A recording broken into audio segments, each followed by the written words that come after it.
Hello, everyone.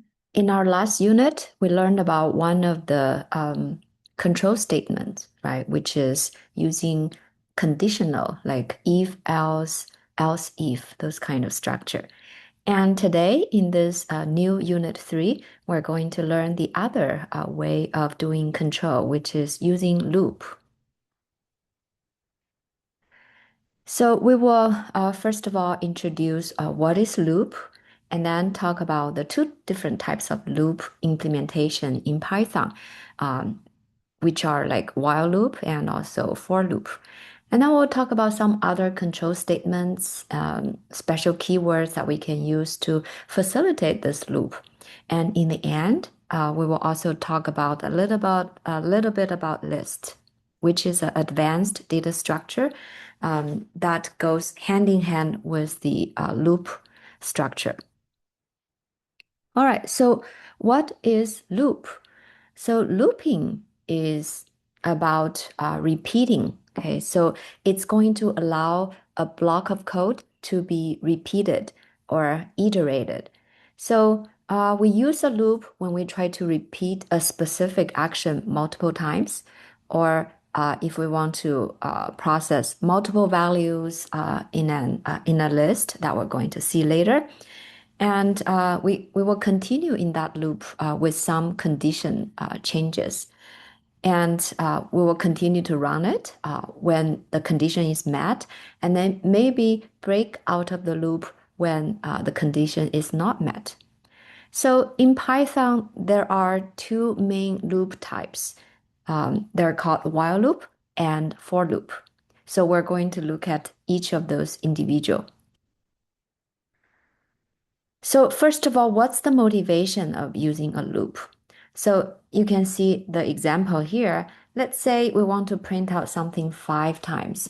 So in my Python, I'm gonna, so this is printing out 3 times, right?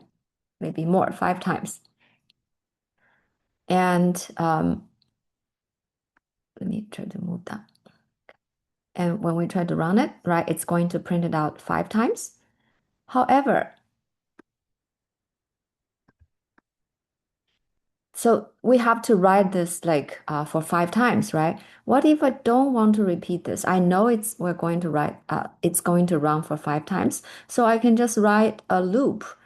So how we write a loop is like, for example, like this for loop. I can write for I in range 5, parenthesis 5, and then column. Okay, and then remember this is just like the if-else statement. We need a proper indentation to represent, okay, this has to be um, everything indented, right? This is one block. So we can print hello world for 5 times. So this is exactly doing the same thing, print out hello world for 5 times. This in is a keyword. And then the range 5 means we're going to count from 0, 1, 2, 3, 4. Okay, 5, this number will not be counted. So overall, this is going to run for 0, 1, 2, 3, 4. That's exactly 5 times.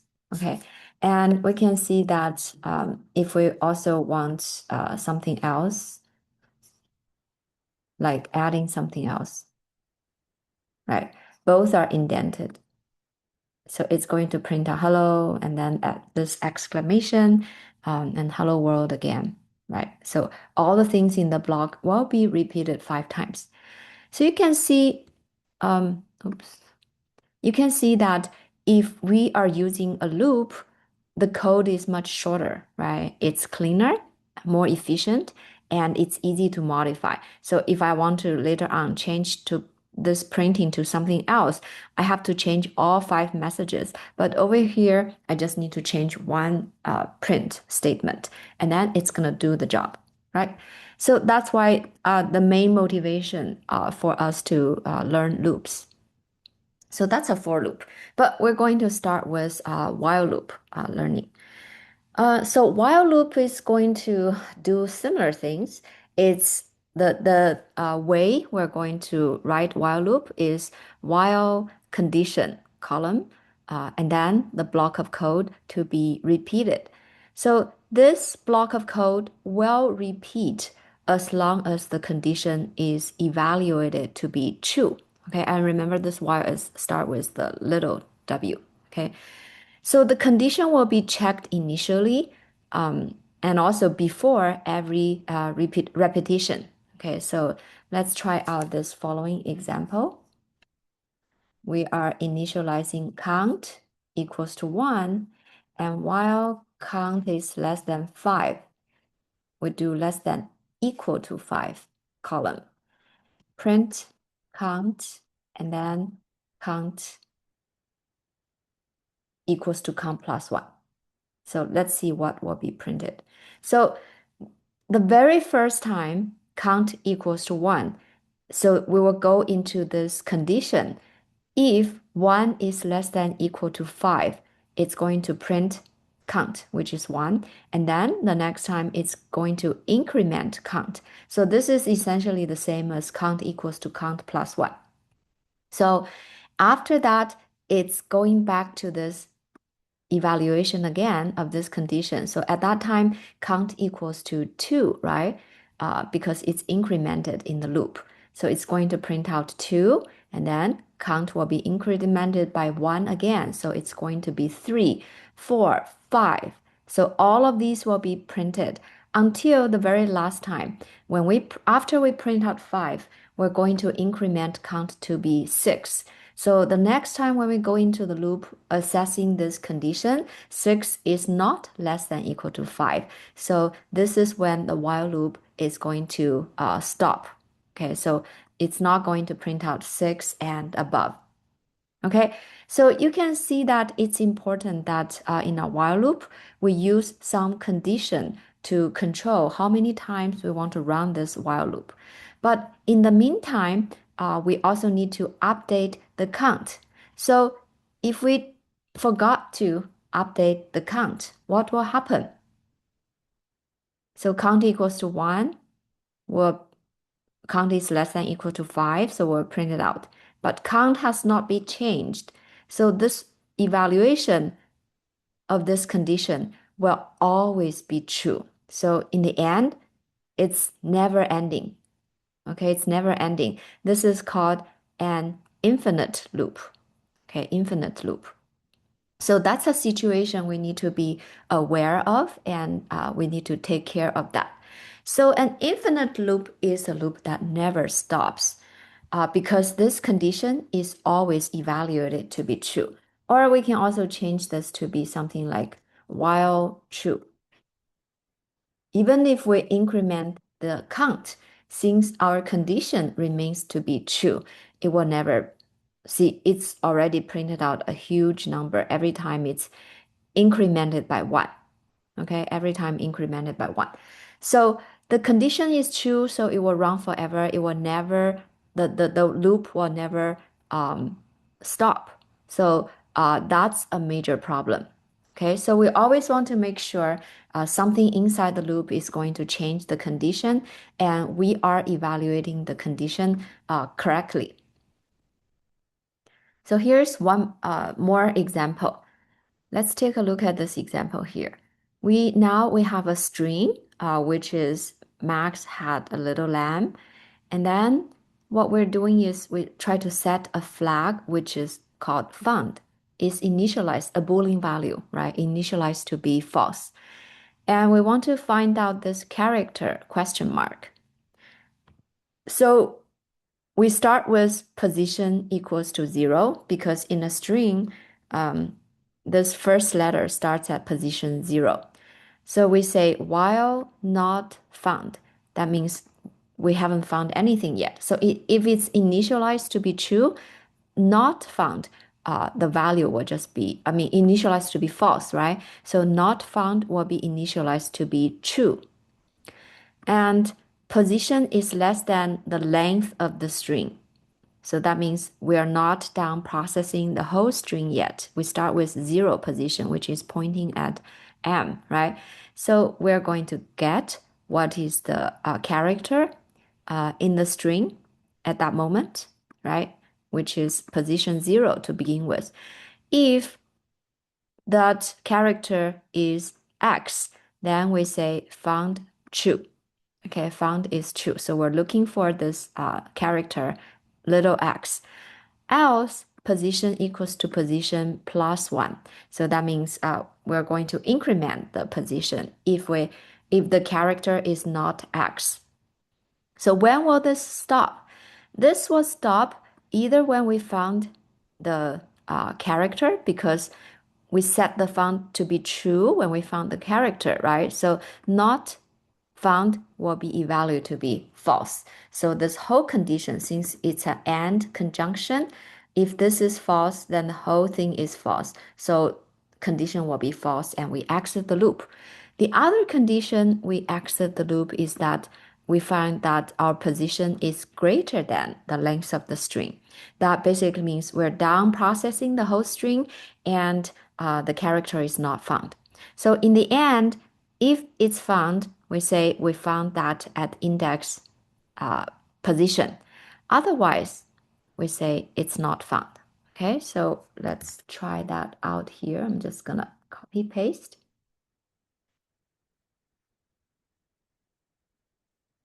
Okay, so it's going to say found at index 2. So this X is at index 2. M is index 0, A is index 1, X is at index 2. And we can also change it to, let's say, D. So it's found at this index 6. 0, 1, 2, 3, 4, 5, 6. So the space also counts as one position. All right. So this is a slightly more complex condition where we have those two conditions, a flag and also checking the position of the where we are in this string. So this is a very good example to see, okay, when you are given a string or some kind of text data, right? How do you find certain letters and things like that if that's necessary? All right, so that's our while loop. Now, moving on to for loop. So for loop is usually used when we know exactly how many times we're going to repeat. So in the previous example, like over here, we don't really know, right? We're looking for this character X. We don't know where it is. So we don't know exactly how many times we'll be looping through. All right. But in this next loop, for loop, we need to know the exact number of times we want to repeat. Usually it goes in this, it usually goes into this format. For variable in some sequence, we're going to run this block of statements. And commonly used function here in the sequence is this range function. Range function will basically go with range with those three parameters, start, stop, and step. So if we say range 5, it basically means it's going to run 0, 1, 2, 3, 4. 5 will not be included towards the end. And then if we type range 1, comma 6, it basically means we're going to start with 1 and end at 5. So that's the starting and the stopping. Now, if we have all three values here, like we are going to start with 0, but the step is 2. The default one is 1, okay, if we don't put anything in there. But now we're specifying step is 2, so that means we're going to do 0, the next time is 2, 4, 6, 8, and then 10 will not be included. So the ending value, the stopping value is always not included, okay? So like over here, we can do for I in range 1, 6 column, and then just print I. So it's going to print out 1, 2, 3, 4, 5. Okay. But if we do 1 in range 6 and 2, what do you think will be printed? So the first one will be 1. The next one, step by 2, will be 1 plus 2, that's 3 and 5, right? So 1, 3, 5. All right. And we can also do more example here, like we can initialize the total to be 0, and then we can add up all the values and just calculate the total. Okay. So you can see here, uh, in those cases, we know how many times we'll be running the loop. And this I, we don't really need to change that inside the block of statements under the for loop, right? Over here, we're not really doing I equals to I plus 1 or I equals to I plus 2, like in this step 2 case. It's done automatically. So there is no manual increment needed in this case. So if we're going to compare for loop with our while loop, which one do we really use? So use while loop when we have a condition to control the repetition. So how many times are we going to run it? We need a condition to control that. We may run for unknown number of times until the condition is met or not met, right? And in the loop body, we must manually update the variable so that the condition will be evaluated differently every time. While for the for loop, we know how many times we're going to run the repetition. And usually we know we have that exact number, and it's going to be automatically updated rather than being updated by ourselves.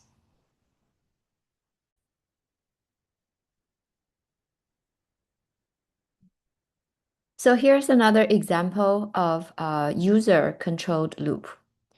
In this example, we have an answer initialized to be null, empty. So we say while the answer is not yes, then we're going to ask the user to input type yes to quit, right? If the user doesn't type yes, then this is going to what? Going to continue running. Okay, so this can be used when we don't know how many times the user will respond. So let's try that out here. So if I'm typing something else, it's going to continue running because the answer is not yes. But if we type yes, then it's going to evaluate this to be false. So exit the loop, right? Okay, so this is a way for you to kind of interact with the user and then create such an interactive interface until the user enters something so they can just quit the program, quit the loop. Okay, more for loops example. In this case, where in all these cases here, we're trying the keyword in many more different ways.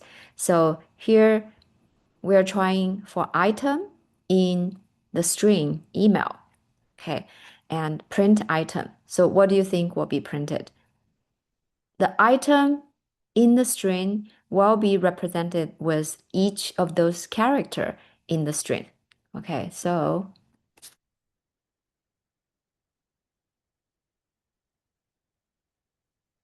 print item. So it's going to print out each of the character and then start with a new line. So email, right? And then the next one for number in 0, 1, 2. So this is and the advanced data structure that we're going to learn a little bit later. That's called a list. So we have a list of numbers. We can just print number. Each of the number multiply 2. So it's going to print out 0 to 4. Okay. And we can also nest a loop inside another loop. So like in this case, we have a for loop, which will run for 0, 1, 2, 3 times. And then inside we have another loop. Now we're using a different variable, right? This is I, the outer loop, and the inner loop is using j for the variable. So for j in range 4, this is going to run for 4 times 0, 1, 2, 3, right? It's going to print out some asterisks and end with rather than end with a new line. Okay, so this is going to be printed out in one line. Okay, so let's try out this nested loop.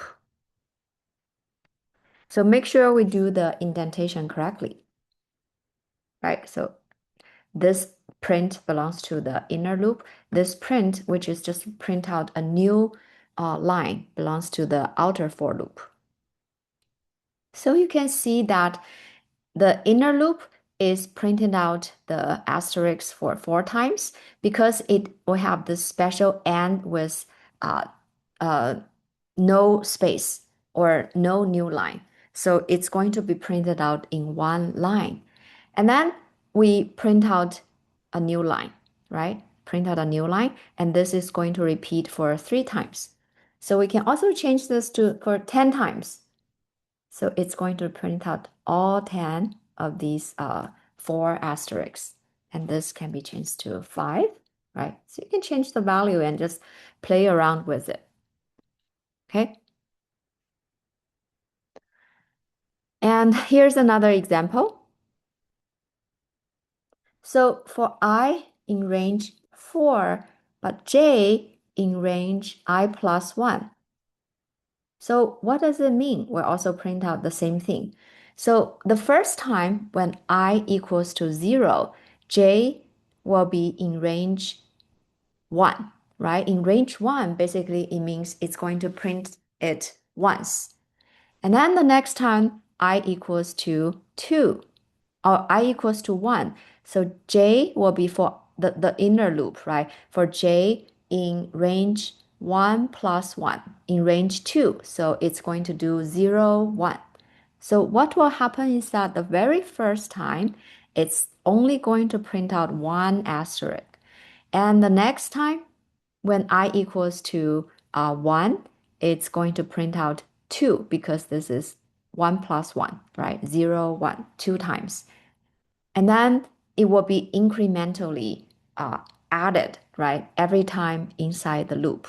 So the inner for loop, how many times it's going to run is depending upon the I value in the outer for loop. So that's another way of doing the control. Okay.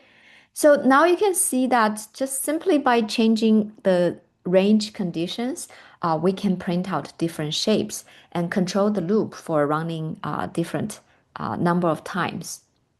So a lot of those interesting behaviors and shapes can be generated in this way. All right. So now let's take a look at some other control statement. The first one we're going to look at is called break. Uh, Break will basically terminate the current loop and resumes the execution after this whole loop. So let's take a look at this example on the left. We have count and total initialized to be 0. And then in the loop, I'm using a while true. So this will run forever. However, we have this break statement in there. So we don't need to be worrying about, okay, this is going to be an infinite loop. So I'm asking the user to enter a score and also converting that into an integer. And if this integer is less than 0, it's going to break. So this break will break out of this loop. Okay, so what's inside this loop are these, right? Indented statements. So if s is not less than 0, I'm going to increment the count and also add s to the total. In the end, once we break out of the loop, if count is greater than 0, that means we have entered something that's positive. Then we're going to calculate the average score by using total divided by count and then print it out in the end. Okay, so let's try that out.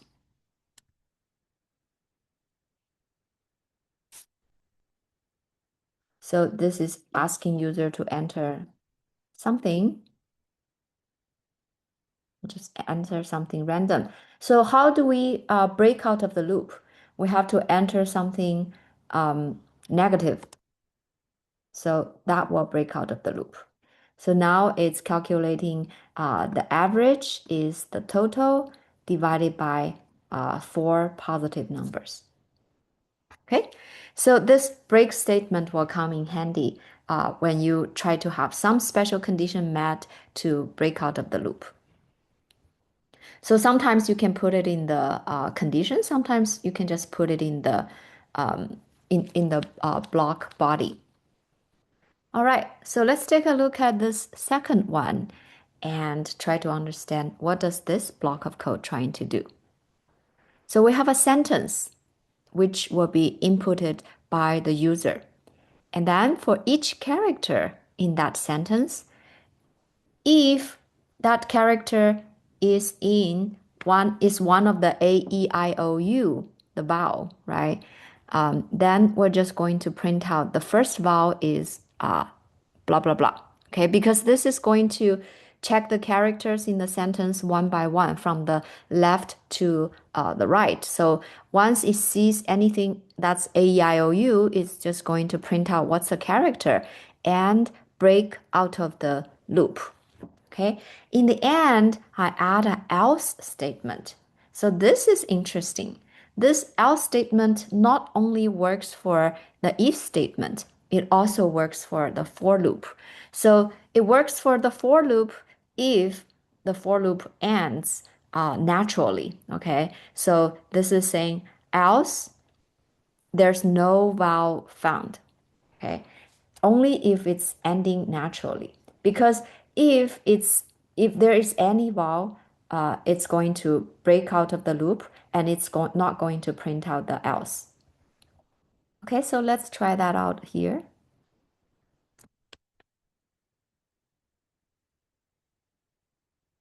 So I'm going to enter some sentence, let's say no vowel. So it's going to say no vowel found. And run it again.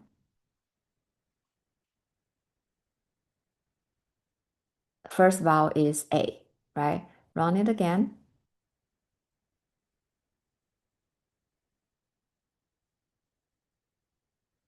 First vowel is E, right? So this is basically a way for you to print out something when the loop ends naturally. All right, so that's the break statement. Continue is the other statement. Continue will basically discard the remaining statement in the loop and go back to the top of loop. So it's not going to break out of the loop, but it's going to ignore all the statement in that current loop for the rest of the loop.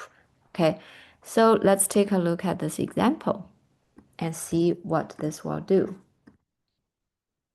Okay, so we are initializing n to be 1. While n is less than 10, we will increment n. But if n is exactly 5, I'm going to continue. If it's not 5, then I'm still going to print out what is n. So what do you think will be printed out here? So when n equals to 1, 1 is less than 10, and then we increment 1, it's going to print out what? 2. Okay, and then the next time, 2 is less than 10, increment 2 by 1. It's not 5 yet, so it's going to print out 3. So this will continue until n equals to 5. It will continue without printing, but after the continue, it will go back to the loop. So when n equals to 6, it should print it out. So when we run that, it's going to print out 2, 3, 4, and skip 5, right? Because we don't want to print out 5. And then continue until n equals to 10. Okay, so it's going to print it out, and then the next time the loop will be evaluated to be false, and now no more execution. So that's just a simple example. It doesn't, it's not meaningful here, but it's just showing you what's the usage of continue. Continue will just discard this print statement. And if there are more statements down here, it will ignore all of those remaining statements and then just go back to the top of the loop, which is evaluating the condition. All right, here's another control statement. That's pass. Pass basically means do nothing. It's similar to an empty statement. If so, I is initialized to be 1. If I equals to 1, pass. Else, print I is not 1. So this pass basically will not do anything. Okay, it's just gonna do uh, an empty statement. So here is more detailed with how do we do if, the else statement with a loop. So in our previous lecture, we talked about using else with if, right? The if control. Here, else statement can also be used with loop, just like the simple example we talked about before. So else can be used with both while loop and for loops. The else statement will be executed if a loop finishes normally. That means it's not abandoned by break or it's not exited accidentally by some other condition. So it's naturally ending. So in this case, for I in the range between 1 to 20 with a step of 3. So this essentially means we'll have 1, the next one will be what? Will be 1 plus 3, 4, 4 plus 3, 7, 10, 13, 16, and 19, right? So these will be the values for I individually. So if I equals to 4, print out I found 4, break. So in the end, this else statement will not be executed. This else here belongs to the if statement. If I is not 4, just print don't care about it. Okay, so in this case, it's going to print out I found 4. But if 4 is not in there, so let's try that out. So in this case, it should print out uh, don't care about 1 because it's initially 1, but then I found 4. So if I change that to be 4, 4 will not be there anymore, right? It's going to be 1, 5, and 9, and blah, blah, blah. Okay. In that case, it just searched through all those. In the end, 4 is not found. So I searched but never found 4. This else statement will be printed because the for loop has run through all these possible values and ended naturally. So that's when the else statement will be printed. Okay, so that's like our introduction to the looping condition for loop and also while loop. And next, we're going to look at a little bit about an advanced data structure that is called list. We actually used it a little bit in our previous example. So what is a list? A list basically is a collection of multiple values. They are ordered. The values in the list, they are ordered. So if we put numbers equals to 10, 20, 30, 40, this is different from numbers 2 equals to 20, 10, 40, 30. So those are two different lists, even though value-wise they're the same because the position of each of those items, they do matter. Okay, so list, they are written using square bracket. And the items, they are separated by commas. All right. So why do I want to use a list? Again, we want to make our code to be very efficient, right? So if we don't have a list, we kind of need to declare if we have four values, then we need to declare score one, score two, also those just four variables, right? But if we have a list, we can simply declare scores equals to this list of scores. So this will allow us to store multiple of the same value in just one variable and be able to process that efficiently. And then we can also use loop to work with multiple values. Okay, so how do we access those list elements? One way of doing that is through indexing. So each item in the list has an index, and the index starts with the first element at index 0. So that's something special in the list, right? So the position is not position 1. Instead, it's at position 0 or index 0. So this is at 0, 1, 2, 3. So if we're going to print out scores sub 0, we're also using the square bracket here. It should print out 85. Scores sub 2 should print out 78. The last index basically will be the length of the score minus 1. And we can use this built-in function len, length, to get the length of the list. So like in this here example here, if we want to print out length of the scores, this list, it should print out 4. So that's indexing into the list to get those individual elements. When we use for loop with a list, we can either use indexing or not. There is actually an easier way to loop through the list. We can just do for score in, use this keyword in scores, this list. And then we can accessing individual one in that particular order.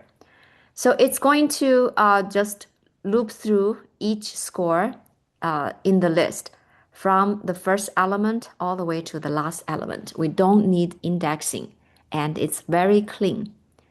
So like here, we are calculating the total scores. So we can just write the for loop for score in scores. We add up the total for each individual one and then just print it out. However, it's also okay if we want to use index. Like in this case, we have a for loop running from in the range of the length of the scores. So the length of the score is 4. So this is going to run 0, 1, 2, 3. That's how range is working, right? So here we're just printing out score sub I. So printing out each of the scores. So this is particularly helpful if we need to modify those individual score or we need to track those positions. In the previous one, there's no way we can access it, we can print it out and use it, but we cannot modify it, right? But using index, we can modify the scores when necessary. All right, so that's a very brief introduction to list because oftentimes we use that with our for loop, with our while loop, and so on. So as an exercise for this unit, you can try out a shape printer challenge.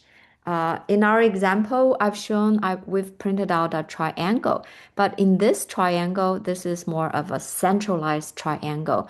There are also space over here, right? So you can think about how do you use a for loop to help you print out this triangle. Thank you.